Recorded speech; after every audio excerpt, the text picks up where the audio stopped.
12 अध्याय 1 वचन से 13 वचन तक।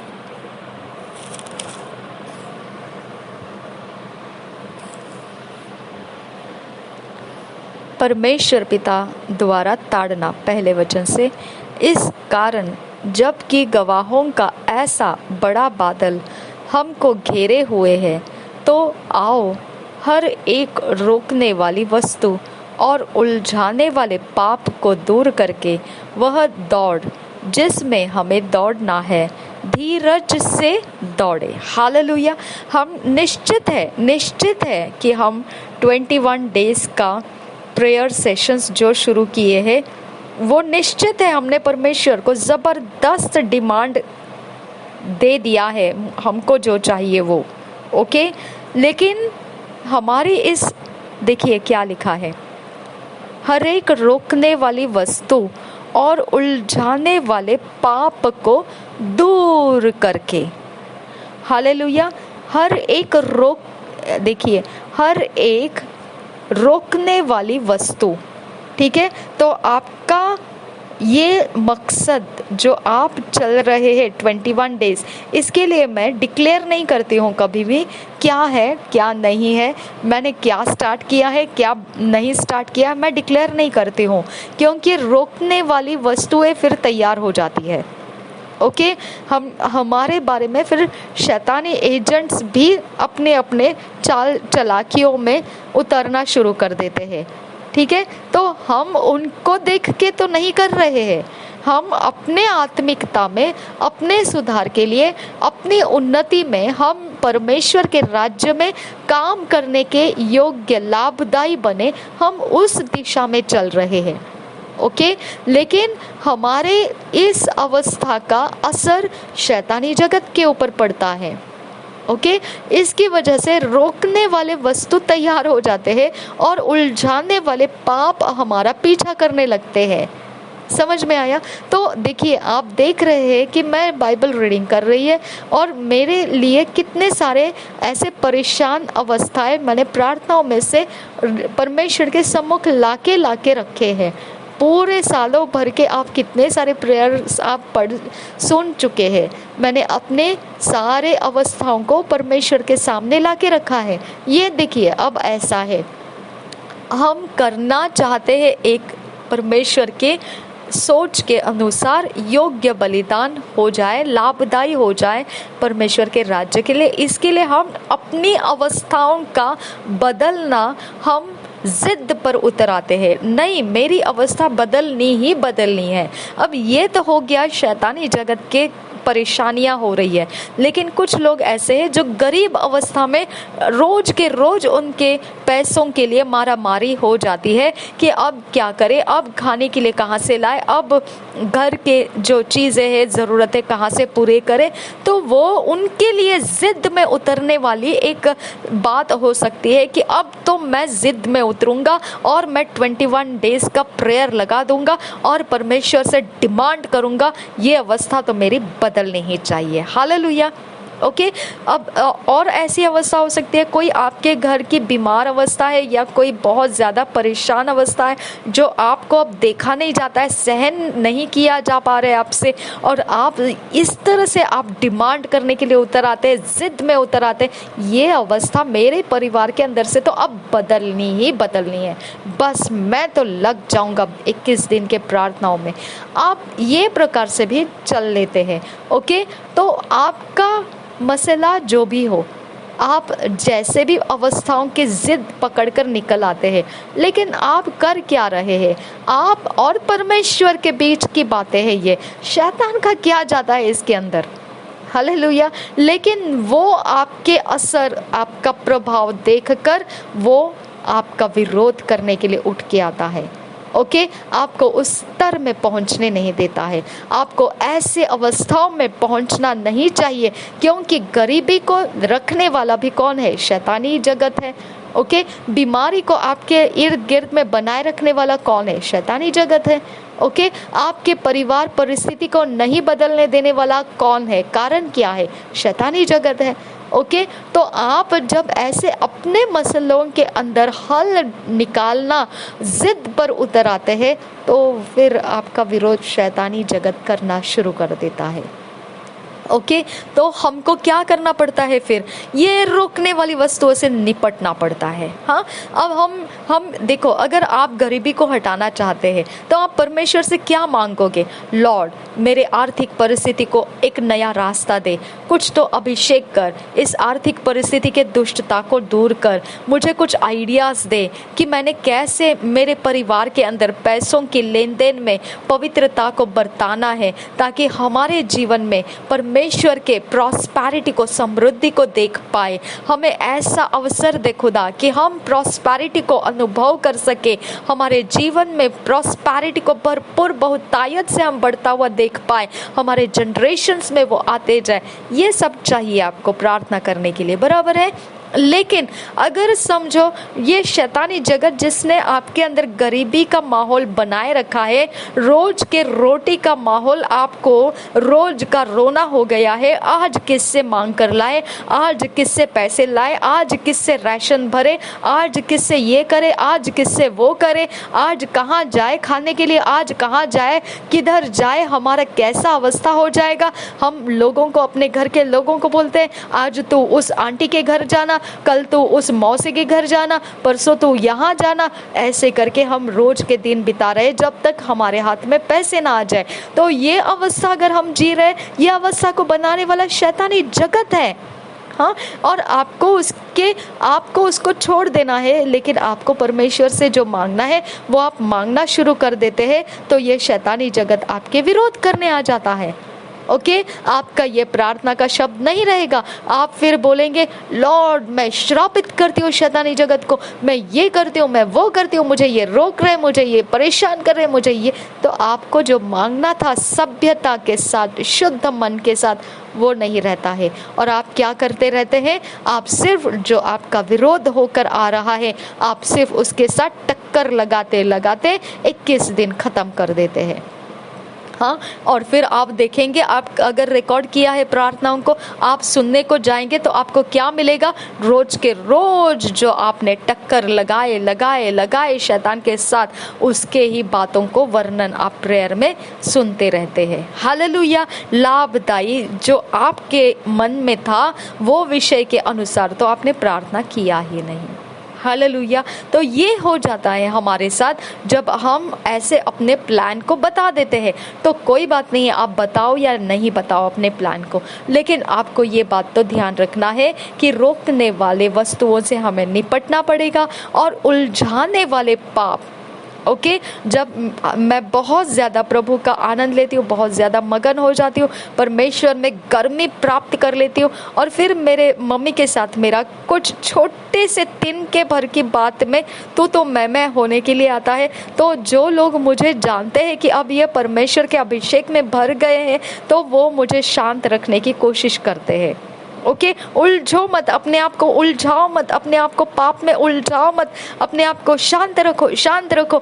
ऐसे मेरे ऊपर वो अपने प्रेम को वो मुझ तक पहुंचाते रहते। शांत हो जाओ, अभी अभिषेक में हो आप, शांत हो जाओ। तो इस तरह से हमको कंट्रोल में लाते हैं। ओके, तो हमारा अवस्था परमेश्वर में गर्मी तो प्राप्त कर लेता है, लेकिन उलझने ऐसी आ जाती है कि हम वो सारे उलझनों के बीच में अशुद्धता का व्यवहार करके बैठ जाते हैं। हालेलुया। अशुद्धता का व्यवहार भी क्यों होता है पता है? इसका भी सीक्रेट है। अशुद्धता का व्यवहार इसीलिए हो जाता है क्योंकि आपने उस व्यवहार को अपने अंदर से होते रहने देने का आनंद उठाया है। हाँ, मेरे मम्मी के साथ मेरा जब परमेश्वर में गर्मी बढ़ जाती है मेरी, तब मेरा तो मैं इसीलिए हो जाता है क्योंकि मैंने ये आनंद उठाया है उसको रोकने का, कि अगर वो कुछ तो मैं करने वाले ऐसी कोई उलझन मेरे सामने लाए तो मैं उसे वचन से बोलूँगी, और मैं उस वचन से उसको बोलूँगी ये करना गलत है, ये करना मना है, इससे आपको आशीष नहीं रहेगी। ये हो गया फिर तो मैं वाली बातें। वो बोलेगी मैंने ये किया नहीं, मैं बोलूँगी देखो ये प्रूफ है आपने ये किया, वो बोलेगी हाँ तो है लेकिन मैंने ये नहीं किया है, फिर मैं बोलूँगी झूठ बोल रहे हैं आप, झूठ बोलना पाप है। इस प्रकार से बात आगे बढ़ता जाता है, तू मैं हो जाती है। ओके, तो हर समय हमेशा ही आपका ये तू मैं वाला झमेला, उलझन वाले पापों को लाता है हमारे अंदर। तो हमारे अंदर का परमेश्वर का अवस्था का जो गर्मी है वो उसकी एनर्जी बन जाता है।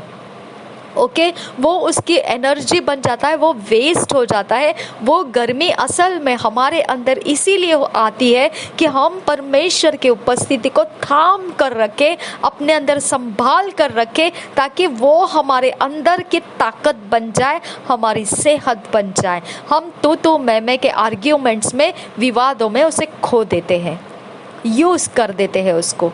ओके, तो इस प्रकार से हमारे जब हम फैसला लेते हैं, इस प्रकार से कोई विषय के ऊपर हम कुछ लगा देते हैं, फास्टिंग प्रेयर्स या प्रेयर सेशंस लगा देते हैं, तब ऐसे प्रकार के रोकने वाली वस्तुएं हमारा विरोध करने आ जाती हैं। कोई ऐसी बातें हो जाएगी कि आप उस समय प्रार्थना नहीं कर पाएंगे। कोई ऐसी अवस्थाएं आ जाएगी कि लोग आपको बोलेंगे कि नहीं अब तो हमको अभी आकर काम करना है, नहीं आप अपनी प्रार्थना को बाजू में रखो क्योंकि हमारे काम ज़रूरी है। ओके, तो आपको रोक दिए गए, आपके समय में आप प्रार्थना नहीं कर पाए। ओके, और फिर उलझाने वाले विवाद आ जाएंगे, समस्याएं आ जाएगी, जिसमें आपको समय देकर उसको निपट के आपको अलग होना पड़ेगा। हालेलुया। तो ये सारा अवस्था है, लेकिन फिर बाद में क्या लिखा है, वह दौड़ जिसमें हमें दौड़ना है, धीरज से दौड़े। हालेलुया।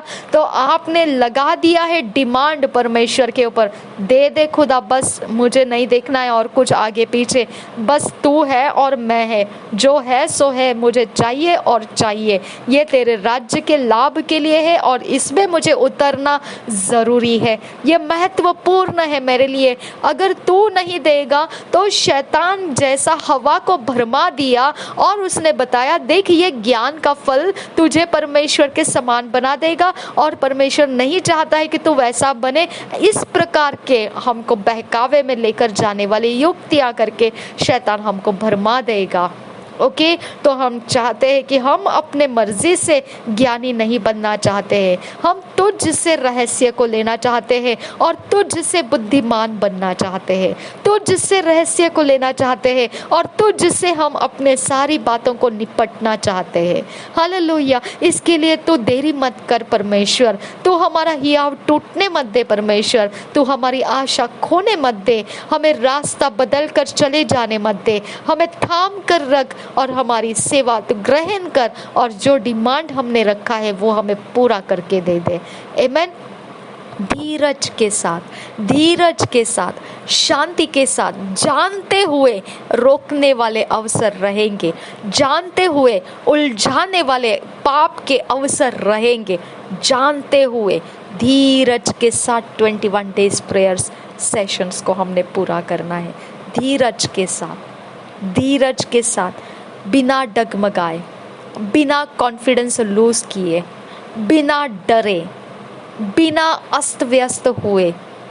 ओके, हमने शांति के साथ दौड़ पूरी करना है। फिर आप आगे जाइए, ये 21 डेज के साथ साथ आप 52 डेज को भी लगा दीजिए, परवाह नहीं है।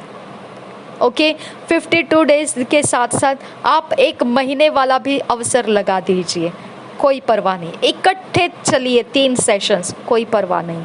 ओके, लेकिन आप पहुंचेंगे, लेकिन सीक्रेट धीरज के साथ, जानते हुए रोकने वाले वस्तु रहेंगे, जानते हुए उलझाने वाले पाप सामना करेंगे।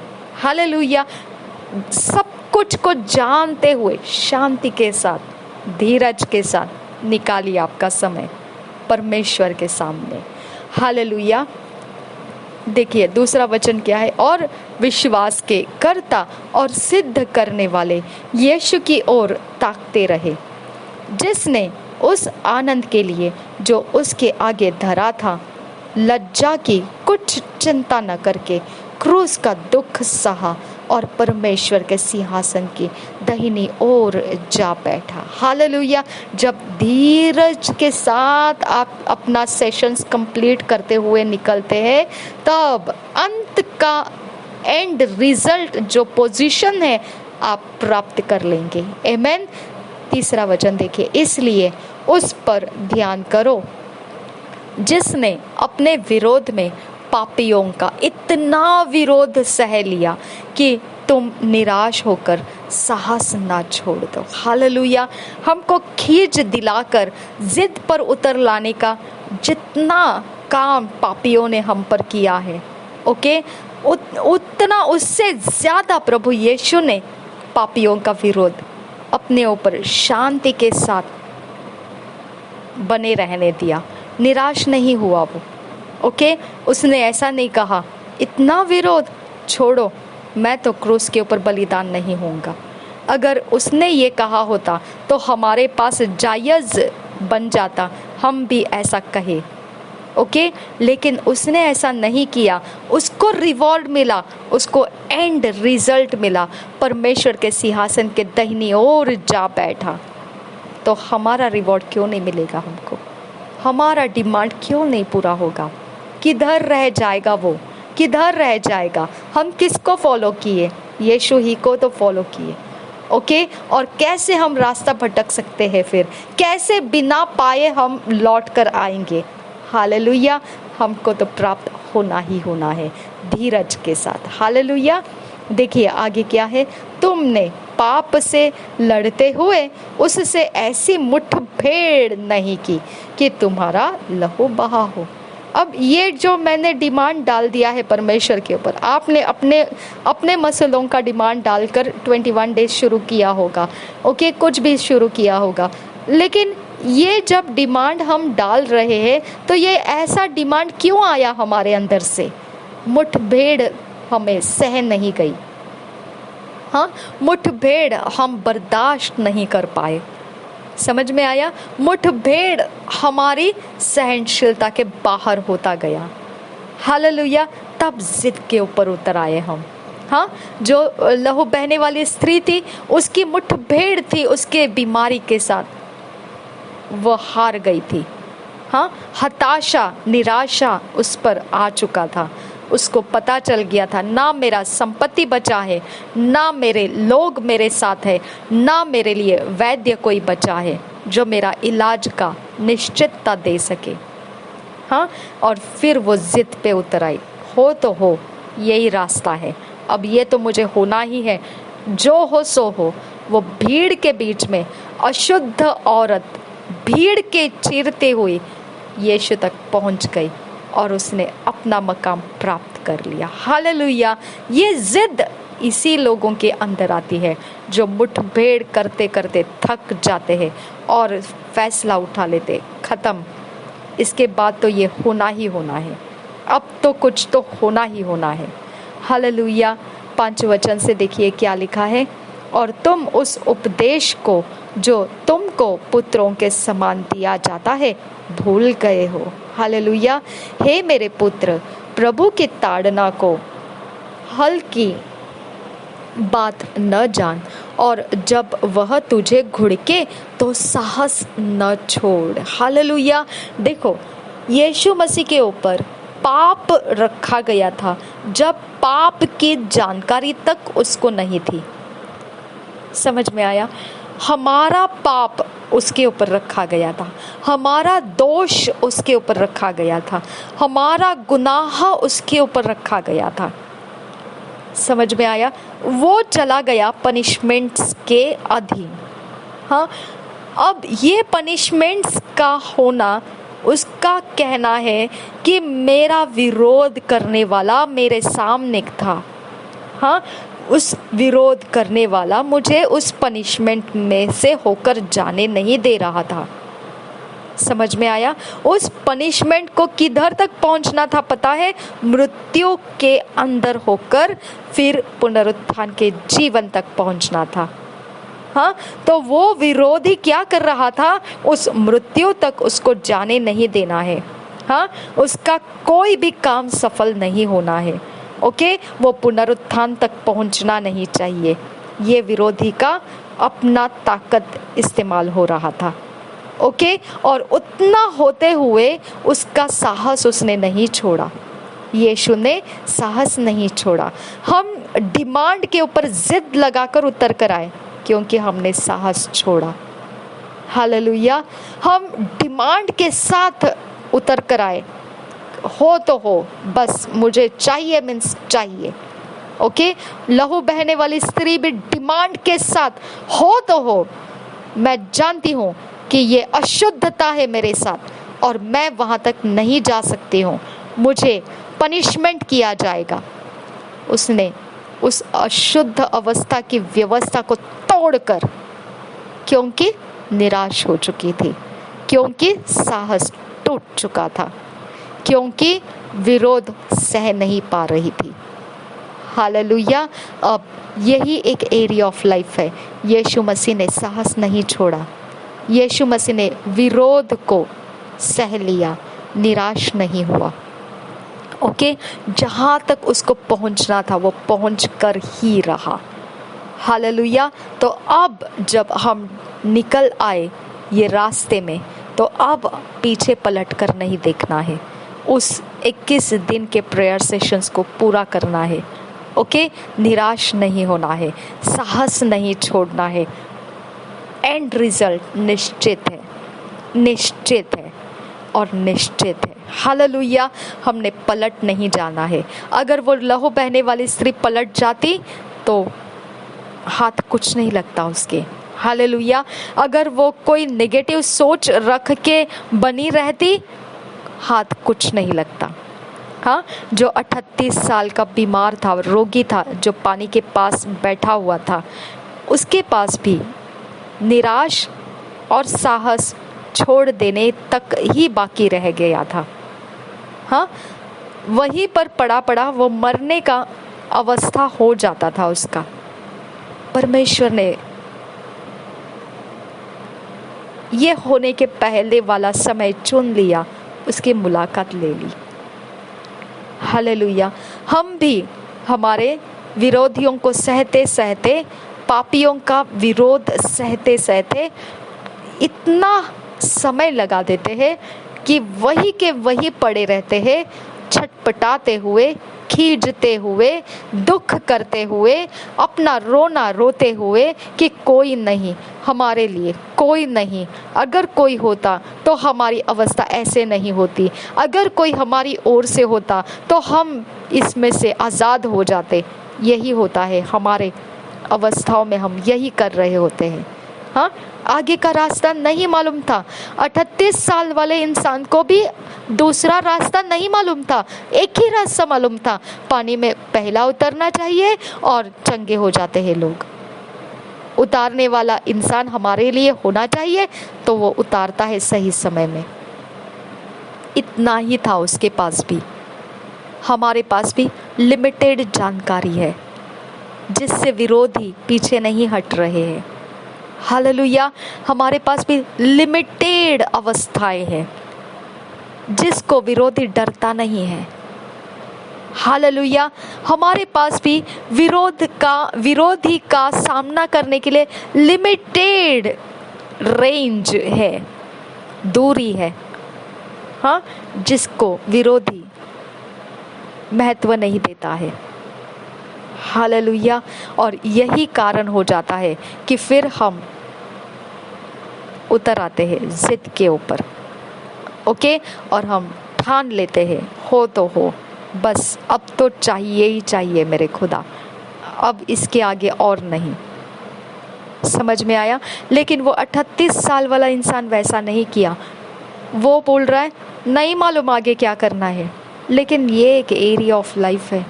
कोई अगर होता तो मैं उतर जाता और फिर मैं चंगा हो जाता। उसके पास दूसरी स्टोरी नहीं थी, उसके पास दूसरा रास्ता नहीं था, उसके दिमाग को कभी छुआ ही नहीं और कोई रास्ता। लहू बहने वाली स्त्री जो थी, वो रोग से पीड़ित, उसके पास एक छू लिया था एक रास्ते ने उसके दिमाग को, और वो था चल छोड़, गया पैसा गया, नो प्रॉब्लम, चल छोड़ दे, नहीं कोई वैद्य तो ना सही, कोई प्रॉब्लम नहीं, चल तू निकल यहाँ से और क्या कर, यीशु के उस कपड़े को छू ले, उसके कपड़े के छोर को छू ले, तू चंगी हो जाएगी। हालेलुया।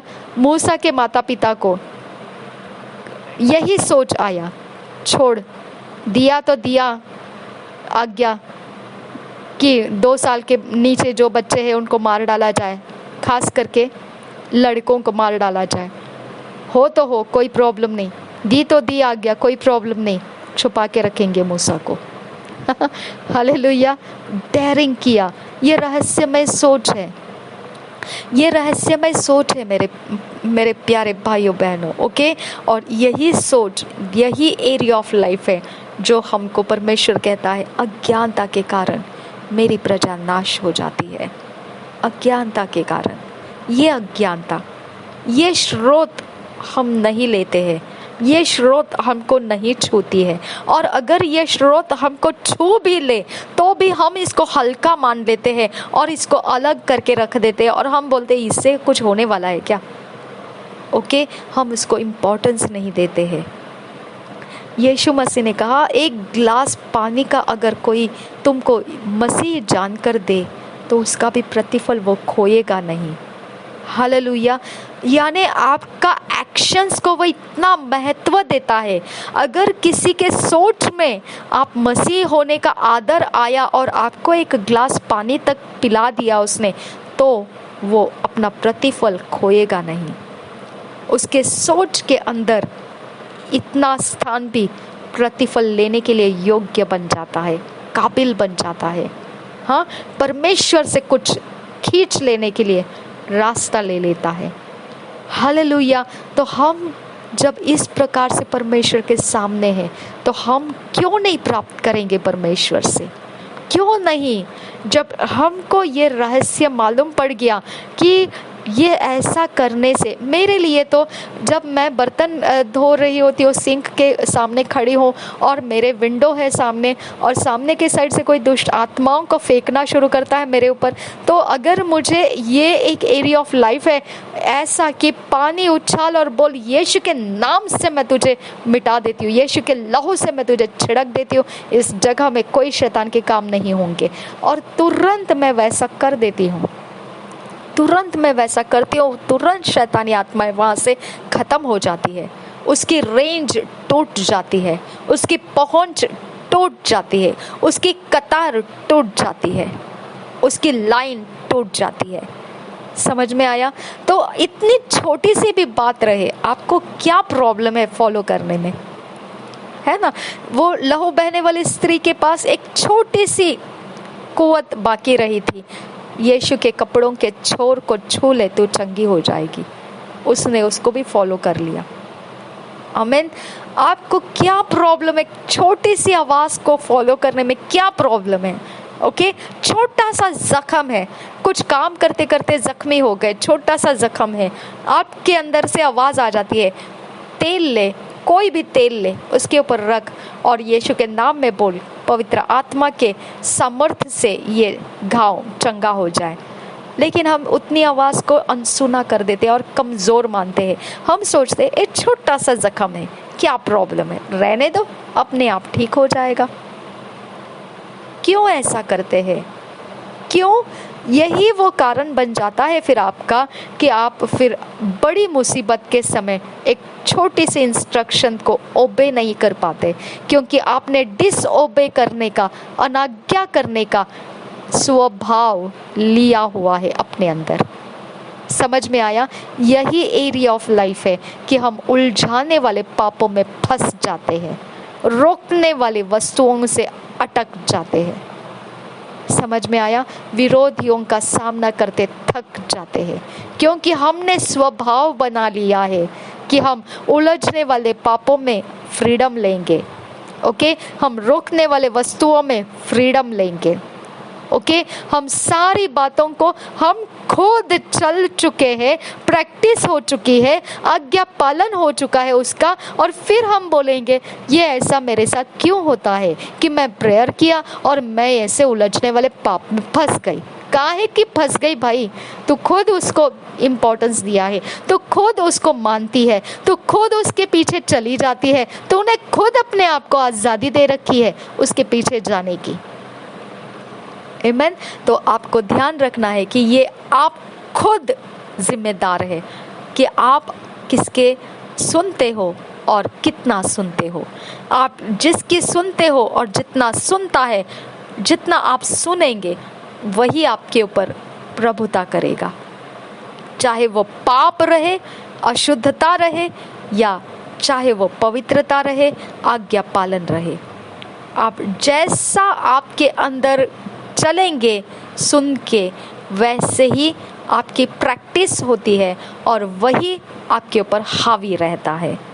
हालेलुया। तो इसके लिए आपको ध्यान रखना है कि ये हमारी ही कुव्वत है जो हमको फिसला देती है। हम जैसे रहेंगे, जिस कुव्वत को हम ज़्यादा अपने अंदर से चलने देंगे, वही कुव्वत हमारे अंदर का माहौल तैयार रखती है, थाम कर रखती है। आमीन। तो सफाई कीजिए अपने आप को। अगर आप कुछ बनना चाहते हैं तो विरोध का सामना होता है। अगर आप कुछ होना चाहते हैं तो रोकने वाले पावर्स आपके विरोध आते हैं। अगर आप कहीं पहुंचना चाहते हैं तो उलझाने वाले पाप आपका सामना करते हैं, ताकि आपके ताकत को वह आपके अंदर समेट कर रहने नहीं देंगे, वह फिसला देंगे और वेस्ट कर देंगे। हालेलुया। इसके लिए आपको ध्यान रखना है, यीशु मसीह ने ऐसा नहीं किया। यीशु मसीह वही का वही, जितना उसको दिया गया था उतना लंबा रास्ता वो धीरज के साथ चला। धीरज के साथ वो अपनी मंजिल को छोड़कर आड़े टेढ़े रास्ते लेकर नहीं गया। वो अपने मंजिल को छोड़कर कोई दिमागदारी बात नहीं की उसने। हाँ, वो अपने मकसद को, मंजिल को ध्यान में रखते हुए बस उसकी और अगला स्टेप, उसकी और अगला स्टेप, उसकी और अगला स्टेप, उसकी और अगला स्टेप, ख़त्म, पहुंच गया अपने सीमा तक। हालेलुया। इस प्रकार से हमारा हर विजन, हर दर्शन जब हम उठाते हैं तो ये एक एरिया ऑफ लाइफ है। अगर हम जिद पर उतर आए हैं तो उसका अंत हमने प्राप्त भी कर लेना है आज्ञा पालन से, परमेश्वर के अंदर हमारे स्वभाव को बनाते हुए, परमेश्वर के स्वभाव में हमारा आज्ञा पालन बढ़ाते हुए। कोई परवाह नहीं फिर उस दौरान हम क्या हो रहे हैं, कैसे हो रहे हैं, कितना हो रहे हैं, कौन कर रहा है, कितना कर रहा है, कैसा कर रहा है, कहाँ से कर रहा है, वी डोंट केयर, क्योंकि हमको हमारी एनर्जी उन बातों के पीछे वेस्ट नहीं करनी है। हमारी एनर्जी हमको समेट कर रखनी है ताकि वो हम में जीवन का बल, ताकत तैयार करके परमेश्वर के सामने हमने जो मांग रखी है उसको प्राप्त कर सके। हालेलुया। देखो आगे क्या है, और तुम उस उपदेश को जो तुमको पुत्रों के समान दिया जाता है भूल गए हो।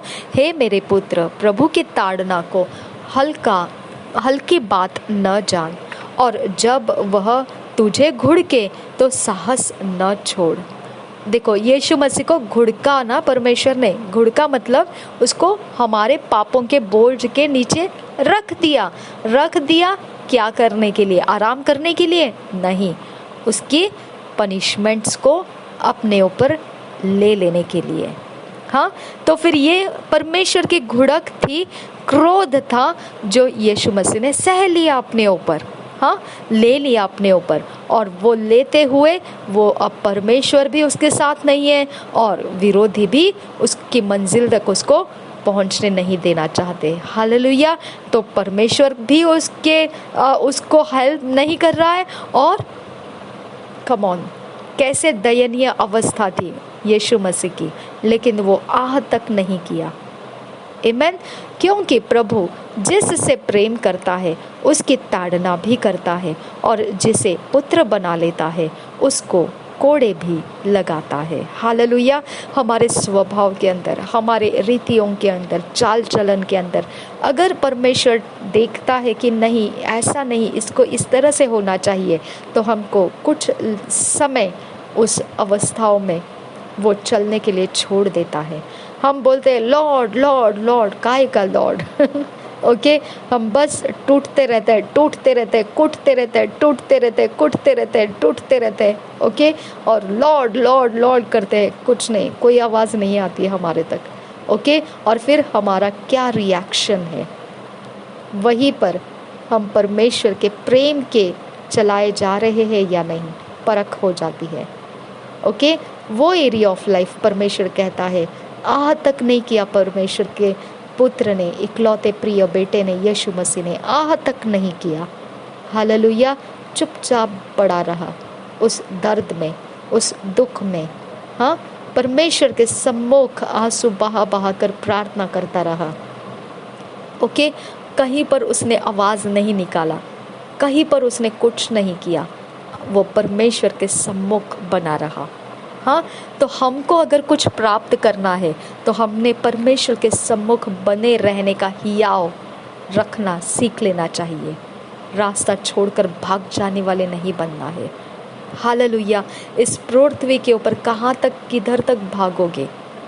हाँ, कौन सा जन, कौन सा इंसान आप भरोसा रखते हो? कौन सी जगह, कौन सी ज़मीन आप आपके लिए सुंदर और सही समझते हो? कहीं पर नहीं है। जहाँ हो वहीं पर परमेश्वर को मांग लीजिए कि कुछ कर दे यहाँ पर खुदा, अच्छा हुआ तूने मुझे यहाँ पर लाया, अब तो बस होना ही होना है, ओके, यहाँ तो होना ही होना है, अब तो ये मेरा समय है, अब तो ये मेरी बात है। हालेलुया। अब तो यहाँ पर मैं स्पेशल हूँ, अब तो होना ही होना है, जो भी है सो है, अब तो होना ही होना है। हालेलुया। ये तरह से आप अपने लिए उसका लाभ उठाइए, परमेश्वर का राज्य वहाँ पर तैयार हो जाए, आप लग जाइए परमेश्वर के काम में, उसी जगह में। हालेलुया। देखिए 7 वचन, तुम दुख को ताड़ना समझकर सह लो, परमेश्वर तुम्हें पुत्र जानकर तुम्हारे साथ बर्ताव करता है। वह कौन सा पुत्र है जिसकी ताड़ना पिता नहीं करता? हाँ, जब जवाब नहीं आया तो इस्राएलियों ने क्या किया? परमेश्वर की निंदा की। हाँ, परमेश्वर की निंदा की, और फिर साथ ही साथ मूसा को भी पलटकर जवाब दिए, ओके। तो परमेश्वर कहता है क्या तुमको इतना भी याद नहीं कि अगर मैं तुमको पुराने समय में से छुड़ा कर ला सकता हूँ तो क्या मैं अभी तुमको, तुम्हारे लिए सहायता के लिए कुछ नहीं कर पाऊँगा? तो ये है हम परमेश्वर का चुप रहना, हमारे अंदर से हम उबाल को लेकर आते हैं, परमेश्वर के विरोध चढ़ाई कर लेते हैं। हालेलुया। 8 वचन देखिए क्या लिखा है, यदि वह ताड़ना जिसके भागी सब होते हैं तुम्हारी नहीं हुई तो तुम पुत्र नहीं। अगर समझो परमेश्वर आपके लाइफ में चुप नहीं रहा और आप सहन किए जा रहे हो और परमेश्वर आपको कोई जवाब नहीं दे रहा है, आपकी परिस्थिति को बदल नहीं रहा है, आपके लिए शत्रुओं का सामना नहीं कर रहा है, आपके लिए विरोधियों को चुप नहीं करा रहा है, तो फिर अगर ऐसी अवस्था आपके लाइफ में नहीं आई है तो इसका मतलब है आप परमेश्वर के पुत्र भी नहीं हैं। क्योंकि जो परमेश्वर के पुत्र है उनके लाइफ में ये निश्चित अवस्था है, निश्चित अवस्था है ये, ओके, कि उनके लिए परमेश्वर ऐसे भी समय देगा जहाँ पर वो कुछ नहीं करेगा। हालेलुया। जहाँ पर वो कोई जवाब नहीं देगा, जहाँ पर वो कोई सहायता का अवसर आपको देखने नहीं देगा, आपको मरने नहीं देगा, लेकिन आपकी अवस्था में कोई बदलाव भी नहीं आएगा। हालेलुया। तो ऐसे अवसरों में हम क्या करते हैं, वही हमारी परख है कि हम परमेश्वर के ताड़ना के नीचे शांत है या हम भड़क गए हैं, परमेश्वर के विरोध चले गए हैं। हालेलुया। देखिए आगे क्या लिखा है, हम अगर परमेश्वर के पुत्र हैं ना तो फिर हम इस ताड़ना में भी परमेश्वर की ही खोज में लगे रहेंगे। ओके, परमेश्वर ही से प्राप्त करने का पीछा करेंगे। हालेलुया। देखिए क्या लिखा है यहाँ पर 8 वचन से आगे, यदि वह ताड़ना जिसके भागी सब होते हैं तुम्हारी नहीं हुई तो तुम पुत्र नहीं पर व्यभिचार की संतान ठहरे। फिर जबकि हमारे शारीरिक पिता भी हमारी ताड़ना किया करते थे और हमने उनका आदर किया, तो क्या आत्माओं के पिता के और भी अधीन न रहे, इस जिससे हम जीवित रहे। हालेलुया। तो अगर परमेश्वर हमको जवाब नहीं दे रहा है, इसका मतलब क्या है? वो हमको उस एरिया ऑफ लाइफ में चुप रहने के लिए कह रहा है। समझा? उस एरिया ऑफ लाइफ में जो भी है शांत रहो। हाँ, पता है कि आप बिल्कुल टूट चुके हैं, निराश हो चुके, हताश हो चुके, खत्म हो चुका है, आपका हियाव खत्म हो चुका है, सहनशीलता खत्म हो चुकी है, और फिर भी परमेश्वर कहता है चुप रहे। हाँ, 38 साल का रोगी को याद करो, उसके पास चुप रहने के अलावा कोई रास्ता नहीं था। यीशु खुद उसका सामना किया, तब भी वो वही गाना गा रहा था कि मेरे लिए कोई नहीं है कि मुझे पानी में पहले उतारे और मैं चंगा होकर यहाँ से जाऊँ। उसका वही गाना था, उसका गाना बदली नहीं हुआ। हालेलुया। तो उसके पास भी कोई और अवस्था बदलने का चांस नहीं था। समझा? और वो अवस्था बदलने का चांस जब हमारे पास भी नहीं रहता है, हम परमेश्वर के सामने बैठे रहते हैं कि क्या है मेरे खुदा, ये कब तक, ये कहाँ तक, ये क्यों?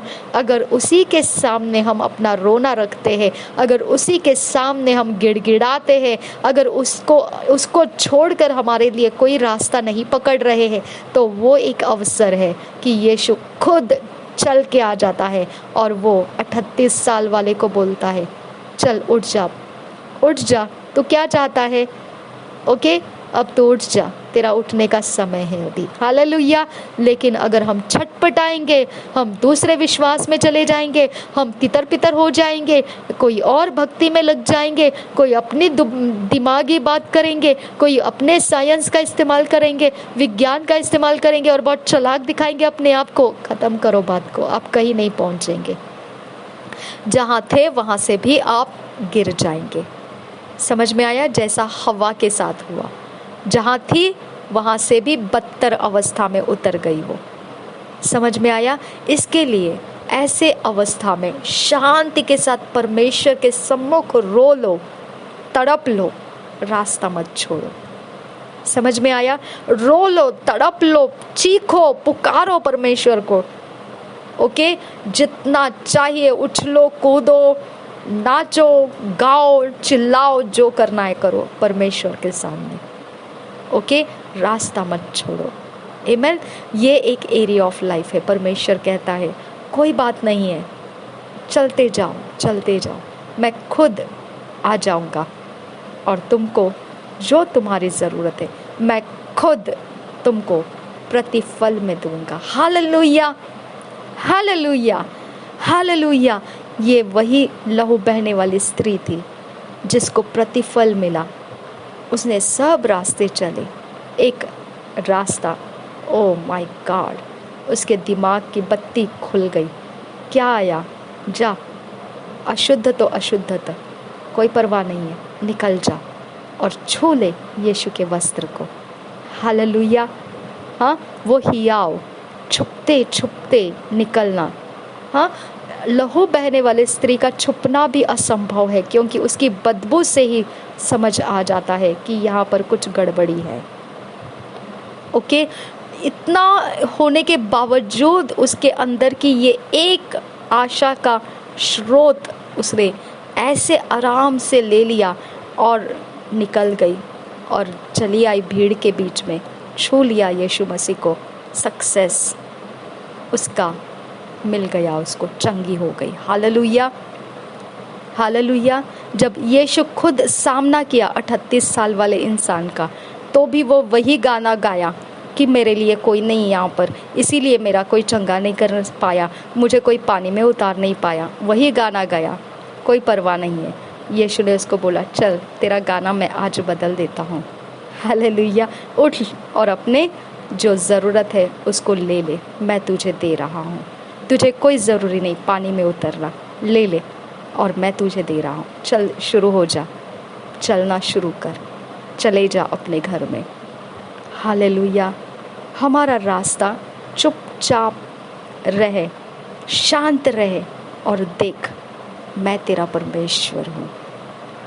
ये अलावा आज इस वचन में से 21 डेज के चलने का अवसर आप समझ नहीं पाए तो मुश्किल हो जाएगा। ओके, ये रास्ता है। शांत रहे, शांत रहे, चुप रहे और जान ले कि मैं तेरा परमेश्वर हूँ। ओके, आप शत्रु को जवाब देना चाहते हैं, वचन के अनुसार जवाब दो। जितनी जानकारी है वचन की दे दो जवाब, कोई प्रॉब्लम नहीं है। ओके, आप छटपटा गए हैं, खिंच गए हैं, कोई बात नहीं है, जवाब दे दो। जो वचन के अंदर से आपको पता है उतना ही करो, उससे आगे आप कुछ कर ही नहीं सकते हैं। 38 साल वाला इंसान भी एक ही बार छलांग लगाता था पानी के अंदर। अगर पहला नहीं हुआ तो दोबारा उसको पानी के बाहर ही आना पड़ता था। वहाँ बैठा, उसके अलावा दूसरा काम नहीं रहता था नेक्स्ट डे तक। समझ में आया? तो इस प्रकार से अगर हम खींचते ही रहे रोज के रोज सताव के कारण, कोई बात नहीं है। जितना आपको वचन पता है मारते रहो, वचन से शत्रु को मारते रहो, मारते रहो, कोई प्रॉब्लम नहीं, लेकिन रास्ता मत छोड़ो। परमेश्वर को बुरा भला मत कहो, परमेश्वर से नाराज मत हो। ओके, परमेश्वर को छोड़कर और कोई भक्ति के पीछे चले मत जाओ। अपने दिमाग की हालत को बनाकर हवा की तरफ बहक मत जाओ। हालेलुया। ये एक एरिया ऑफ लाइफ है, धीरज के साथ चल देगा। आमेन। और देखिए फिर परमेश्वर खुद आपका सामना करेगा और आपको बोलेगा, ले ले बेटा, ले ले बेटी, तेरे लिए है, चल ले ले और चलना शुरू कर, और आप रेस्टोर हो जाएंगे। आमेन, आमेन, आमेन, हालेलुया। अगर आप रास्ता छोड़ देंगे, अपनी मनमानी के रास्ते पकड़ोगे, उस जो परमेश्वर के सम्मुख आपको होना चाहिए था वैसे आप नहीं रहेंगे, रुके नहीं रहेंगे, ख़त्म करो, फिर आप कहीं के नहीं रहेंगे और बदतर अवस्था में गिर जाएंगे। आमेन। इसके लिए रास्ता नहीं छोड़ना है।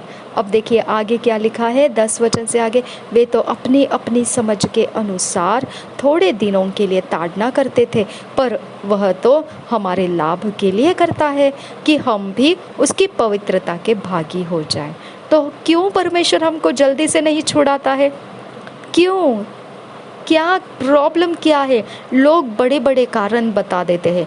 तुमने ना माफ़ी नहीं मांगी होगी, तुमने तो, वो अय्यूब की तरह हो जाता है। अय्यूब के दोस्त भी उसको आके सारी कहानियाँ ही बता रहे थे, कोई छुड़ा तो नहीं रहा था, बस कहानियों पे कहानियाँ लगा रहे थे। तूने शायद से ऐसा किया होगा, ऐसा तो हो ही नहीं सकता कि तूने ये किया नहीं हो और तुझ पर ऐसी विपत्ति आई हो, ऐसा तो हो ही नहीं सकता है। ये तो बिल्कुल जायज़ है कि कहीं तो है कुछ गड़बड़ी, तुझे तो वो सीखना चाहिए, तुझे तो वो मालूम होना चाहिए कि इसके बिना तो होता नहीं है, ऐसा तो हो ही नहीं सकता है। यही कहानियाँ उसको सुनाते रहे, है ना? तो हमको भी लोग यही सुनाते हैं, है ना? हम भी इसी प्रकार से सुनते रहते हैं। हाँ, शायद से मैंने माफ़ी नहीं मांगी होगी, शायद से, तो हमारा गाना भी वही होता है, जितना हमको लोग बोलते हैं वही हम भी गाना गाते हैं, है ना? जितना लोग बोलते हैं उतना ही हमको भी मालूम रहता है। ओके, जितना हम प्रचार में से सुनता है उतना ही हमको भी मालूम रहता है ना? तो वो 38 साल वाले का गाना भी चेंज नहीं हुआ, हमारा भी गाना चेंज नहीं होता है ना? तो इस प्रकार से हमारे लिए ये जो एरिया ऑफ लाइफ है जहाँ पर हमारे पास परमेश्वर का जवाब, जो रहस्य का रास्ता है, जब हमारे पास नहीं आ रहा होता है तो फिर हमने क्या करना चाहिए? थोड़े दिन है ये जान लेना चाहिए। ओके, और हमारा ही लाभ रहने वाला है, अंत निश्चित भलाइयों में और जीवनदायी रहने वाला है। ओके, परमेश्वर हमें पवित्रता के भागी बना रहा है। हालेलुया। वर्तमान में 11 वचन से आगे, वर्तमान में हर प्रकार की ताड़ना आनंद की नहीं पर शोक ही की बात दिखाई पड़ती है, तो भी जो उसको सहते सहते पक पक्के हो गए हैं। Hallelujah, hallelujah, hallelujah.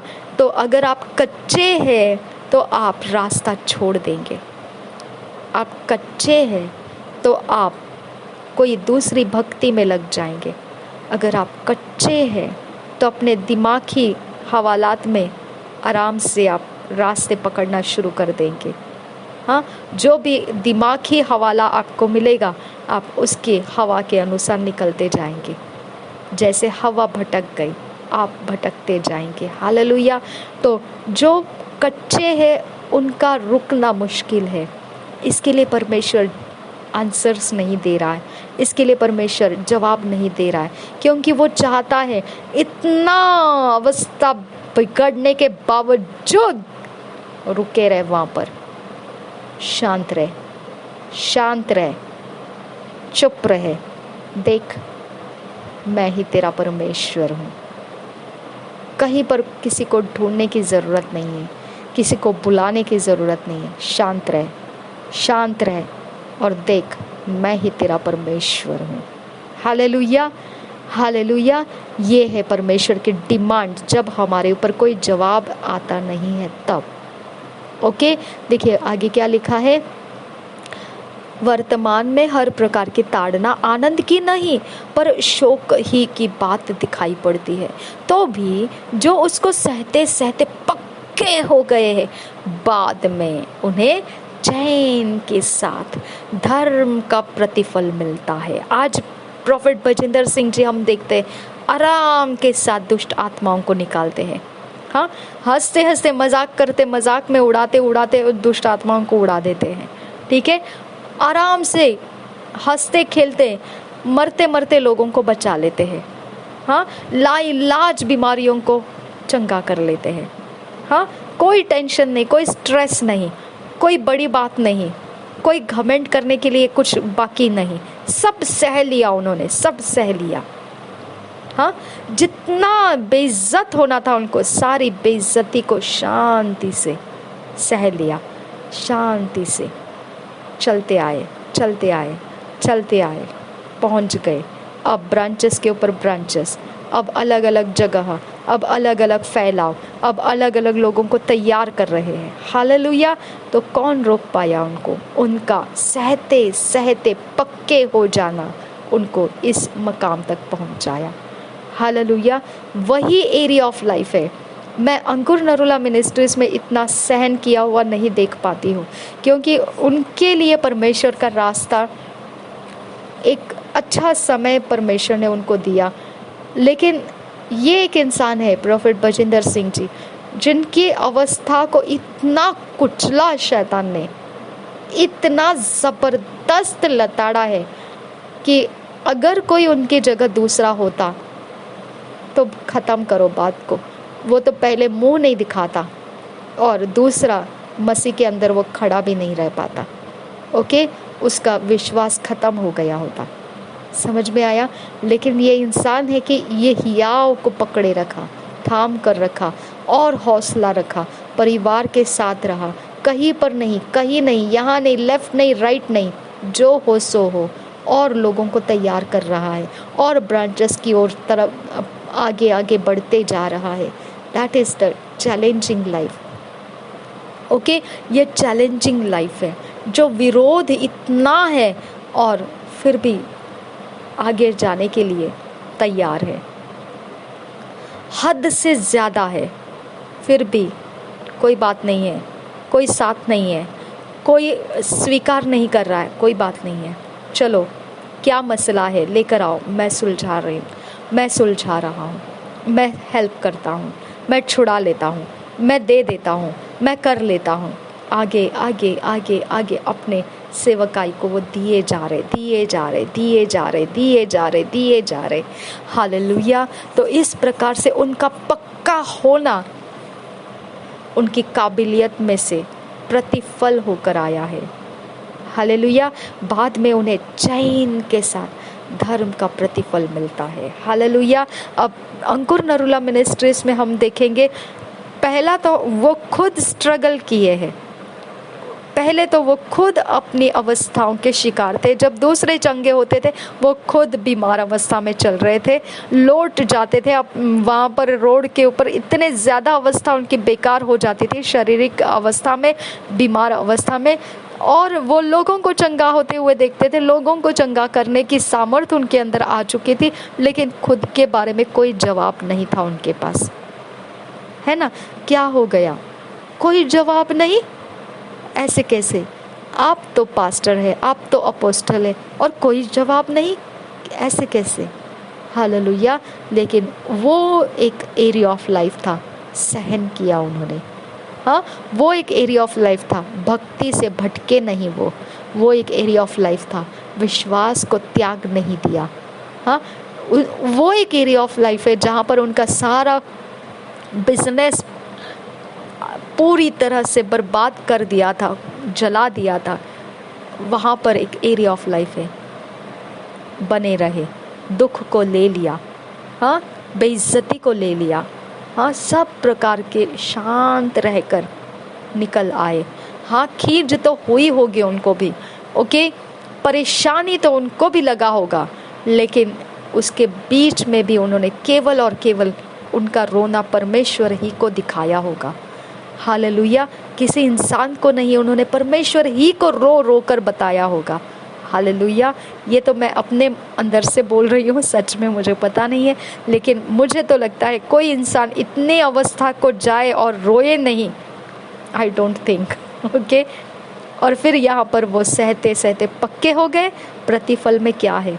चैन के साथ मज़े ले रहे हैं, परमेश्वर के बड़े बड़े अनुग्रह का सबको लाभ ला कर दे रहे हैं। Hallelujah, hallelujah. वहाँ की बात तो बहुत डिफरेंट है, बहुत डिफरेंट है, ओके। वहाँ की बात को करना ही मुझे बहुत मुश्किल लगता है कि कहाँ शुरू करें और कहाँ ख़त्म करें, ओके। इतना फैलाव उनका, रईस और रॉयल चीज़ों में उनके फैलाव इतने गहराई तक पहुँच चुके हैं। हालेलुया। किसी बात में उन्होंने पीछा छोड़ा नहीं परमेश्वर का, किसी बात में नहीं। स्पीकर तो स्पीकर अच्छी क्वालिटी चाहिए, सिंगर तो सिंगर अच्छे वाले चाहिए, पुलपिट तो पुलपिट अच्छी पवित्रता में चाहिए, लोग तो लोग अच्छे विश्वास में करना है। कुछ नहीं छोड़ा उन्होंने कमज़ोर अवस्था में, एकदम रॉयल अवस्था। वहाँ पर देखने से कहाँ शुरू करे कहाँ ख़त्म करे वही नहीं मिलता है। इतनी फैलाव है उनके अंदर के, इतना परमेश्वर का काम उनके लाइफ का दिखाई देता है। हालेलुया। तो ये क्या हो गया? उनका सहते सहते रुके रहने का, पक्के हो जाने का उनका प्रतिफल उनके ऊपर आया। हालेलुया। हम अब पक्के हुए तो हम आपके प्रेयर रिक्वेस्ट ले लेते हैं। हम पक्के हुए इसकी वजह से जगह ज़मीन कैसे भी हो, लोग कैसे भी हो, हम निकल लेते हैं उसमें से, ओके। हम कैसे भी रहे, कैसे भी जिए, जितना हो उतना हो उपद्रव, हम फिर भी विश्वास में एक रास्ता पकड़े हुए हैं। निश्चित भलाई और करुणा सदा सर्वदा हमारे पीछा करते रहेगी। परमेश्वर के घर में हम सदा सर्वदा निवास करते रहेंगे। हालेलुया। उपदेश और चेतावनी 12 वचन से आगे, इसलिए ढीले हाथों और निर्बल घुटनों को सीधे करो और अपने पांवों के लिए सीधे मार्ग बनाओ कि लंगड़ा भटक न जाए पर भला चंगा हो जाए। हालेलुया। देखो और एक बार देखिए क्या लिखा है, 12 और 13 वचन, इसलिए ढीले हाथों और निर्बल घुटनों को सीधे करो। हाँ, आपका हियाव टूटता है, आपका निराशा बढ़ गया है, आपको सहा नहीं जा रहा है, एकदम जायज़ है, एकदम जायज़ है आपका। अब जो हो जायज़ है, जायज़ है। सामने लाल समंदर है, पीछे फिरौन की सेना है, बचने के कोई रास्ते नहीं है, ओके। बिल्कुल जायज़ है आपकी अवस्थाओं में आप ढीले पड़ जाना। समझ में आया? लेकिन क्या कर रहे इस अवस्था के अंदर? चीखे मारो यीशु को। हालेलुया। आनंद के गीत गाओ यीशु को। हालेलुया। झूमो, नाचो, गाओ, आनंद करो, उत्सव मनाओ। इससे काम नहीं, ज़्यादा और चाहिए, रोवो, ओके, आंसू बहा बहा कर परमेश्वर के सामने अपने दुखों को व्यक्त करो, हालेलुया। लेकिन रास्ता मत छोड़ो, परमेश्वर का रास्ता मत छोड़ो, हालेलुया। खिंच गए शैतान के कामों से, जो पता है वचन उतना तो मारो, जो पता है उतनी प्रार्थनाएं तो मारो, जो पता है उतना तो रास्ता चल लो, हालेलुया। उसके बावजूद वो पीछे आ रहा है, रुक जाओ, शांत रहे और जान ले कि हमारे पास भी परमेश्वर है, हालेलुया। और अपने पापों के लिए सीधे मार्ग बनाओ कि लंगड़ा भटक न जाए पर भला चंगा हो जाए, हालेलुया। लंगड़ा भटक जाता है, इसका मतलब उसके रास्ते, एक सीधा रास्ता पैर ले रहा है और दूसरा लड़खड़ाता लड़खड़ाता चला रहा है, हालेलुया। तो वो ना सीधे रास्ते का होता है और ना लड़खड़ाने वाले, वो पहुंचता कहीं नहीं है, बस वो चलता ही जाता है, हालेलुया। इसके लिए उसका ठीक हो जाना अच्छा है। तो कैसे ठीक होंगे, मैंने आपको बताया, अपने आप को दे देना है परमेश्वर के सामने, बिल्कुल सच्चे, असहनीय हो जाता है विरोधियों का काम हमारे ऊपर, लेकिन सब कुछ के लिए जितना वचन परमिशन देता है वहाँ तक आप अपने आप को चला लेना है। और जहाँ अब ख़त्म हो गया, कुछ भी बाकी नहीं रहा है, रो लो परमेश्वर के सामने, रो लो, ओके। इतना ज़्यादा रो लो कि आप बयान नहीं कर सकते हैं, ओके, कि क्या है आपके पास अब बाकी, इतना रो लो आप, ओके। लेकिन रास्ता मत छोड़ो, परमेश्वर आपका जवाब लाएगा और आप पक्के हो रहे हैं, हालेलुया। आप पक्के हो रहे हैं, हालेलुया। आप सहते सहते कहीं पहुंच रहे हो, हालेलुया। आप सहन करते करते आप कहीं पहुंच रहे हो। परमेश्वर आपको एक समय ला कर देने वाला है जहां चैन के साथ धर्म का प्रतिफल मिलता है, आमीन। और आप भटकेंगे नहीं, भले चंगे रहेंगे, हालेलुया। कितना प्यारा वचन परमेश्वर ने हमको दिया आज, आमीन। कितना प्यारा वचन हमको परमेश्वर ने दिया, कितना प्यारा है, कितना प्यारा है, कितना प्यारा है। जैसा मांगा परमेश्वर से हमने इस वचन को पढ़ने से पहले, उससे ज़्यादा बढ़कर पवित्र आत्मा ने हमको इतना इतना हमको ले लिया है, समेट लिया है वचन के अंदर। वो wonderful God, wonderful awesome God we serve, महान परमेश्वर की हम आराधना करते हैं, आमीन। महान परमेश्वर की आराधना करते हैं, महान महान सर्वशक्तिमान महान परमेश्वर है हमारा। नासरी यीशु के नाम में हम तुझे धन्यवाद करते हैं पिता कि ये इतना बड़ा सुंदर समय तूने हमारे इस अवस्थाओं के बीच में ला कर दिया। हम तेरा धन्यवाद करते हैं।